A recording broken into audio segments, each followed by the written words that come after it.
Today I'm going to talk about how do I manage my time. Today in a modern world where everything is digitized, one of the important thing is it comes down to how do you really manage your calendar, right? Today everything goes into your calendar, uh, uh, and calendar becomes your key element. I think most of the leaders, whether it's a manager or a CEO or a founder, I know your first activity in the day will be like looking at your calendar and seeing like how your day is going to pan out.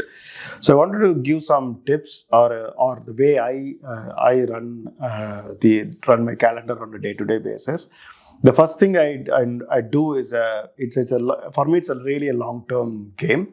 So beginning of the year around December, end of December time frame, that's I spend some time looking at how my the first half of the year will look like, the first quarter and second quarter.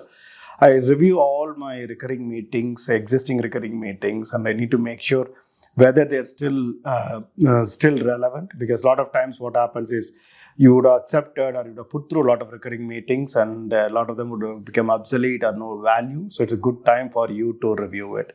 I plan the entire 6 months. I reshuffle all my recurring meetings, and then that's one key activity. It's not easy. It typically takes a day or two complete days to do it, but that just sets the tone for everybody. That's one important thing I do.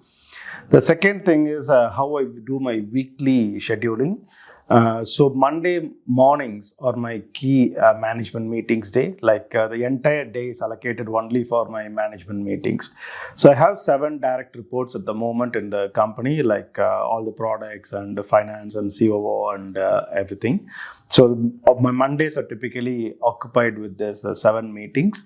It's a back-to-back and that's a whole day. So one advantage to it, my Mondays are basically completely blocked. I don't even need to think about do I have a free slot on a Monday, because it's a fully occupied and Monday is completely written off. So it takes a lot of thinking from your mind. You don't need to think hard.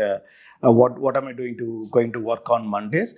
And as you all know, it's very, very important to have these one-to-one meetings with your key management people, and that is where I get the entire company's update, basically what happened last week, good news and any issues, anything that requires my attention, etc. The second day is Tuesday. I have half a day worth of meetings.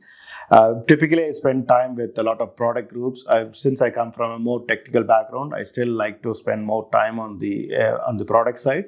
So half of the not the half day, maybe a couple of hours on Tuesdays will go mainly on the product side. And outside that, I'll have meetings with the recruitment team and then the finance team. So if you look at my week, these 1.5 days is how the scheduled meetings are organized.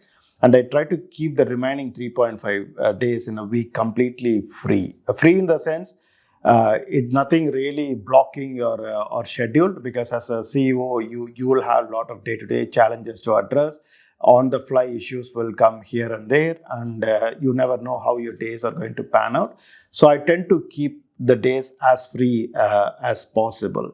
And also, one of the important thing is, as the company grows, the initial days we are putting, a more of a firefighting mode, and a lot of your energy is gone on running day-to-day activities.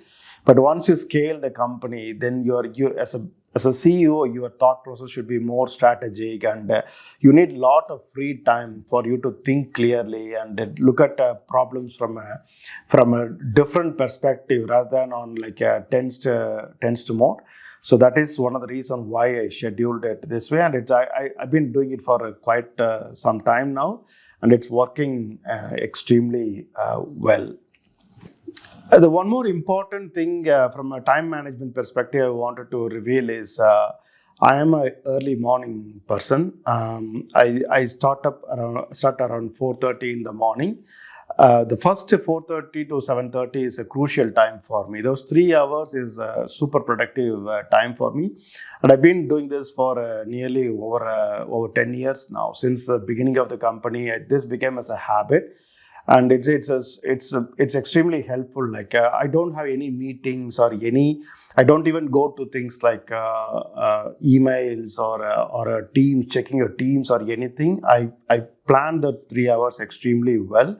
The day before, you pick up one or two key core activities what you wanted to achieve in that time window, and you achieve it. But once I've done the 3 hours correctly on that day, the day is super productive, and I don't need to think too much about it, because once you reach the office and you have like a lot of people coming and with the different challenges, and you really can't control your time.